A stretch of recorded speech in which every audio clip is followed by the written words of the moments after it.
আমি বাথরুম সেরে আসি, তারপরে তুমি আমার সাথে আকাম উকাম যাই করবা। এই মাদ্রাসার ছাত্র ওই যে বাথরুমের মধ্যে গেলেন, যাওয়ার পর বাথরুমের যে ময়লা ছিল সব ময়লা নিজের শরীরের মধ্যে মাখাইলেন। মাখানোর পর সে যখন ওই মহিলার এই মেয়ের কাছে আসলেন, মেয়ে নাকের মধ্যে ধরে বলতেছে, তুমি আমার ঘরটাকে দুর্গন্ধ বানাই দিছো, সরো এখান থেকে, চলে যাও, তুমি সরো, তুমি আমার ঘর থেকে বাহির হও। আর মাদ্রাসার ছাত্র এসে মনে মনে বলতেছে, এটাই তো আমি চাচ্ছিলাম, তুমি আমাকে ঘর থেকে তাড়ায় দিবা, আমার আল্লাহ আমাকে বাঁচাবে, কারণ আমার আল্লাহর ভয় আমার দিলের মধ্যে আছে। আমার আল্লাহর কাছে আমার অবশ্যই দাঁড়াইতে হবে, আমার আল্লাহর কাছে আমার এই চেহারাটাকে দেখাইতে হবে।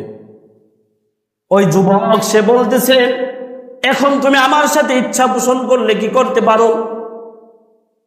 তুমি যে গুনার কাজ এই কাজ করতে পারো। সে বলতেছে, তুমি আমার ঘর থেকে বাহির হয়ে যাও। সে ঘর থেকে বাহির হয়ে আসলেন, আসার পর গোসল টুসল কইরা সে মাদ্রাসায় চলে গেলেন। মাদ্রাসা চলে যাওয়ার পরবর্তীতে ক্লাসের সবার পিছনে যেয়ে বসলেন।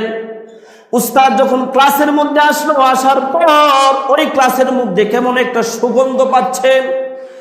আর উস্তাদ বলতেছে, এত সুন্দর সুগন্ধ কে লাগায় আসছো, যার কারণে আজকে আমি মুগ্ধ হয়ে যাচ্ছি।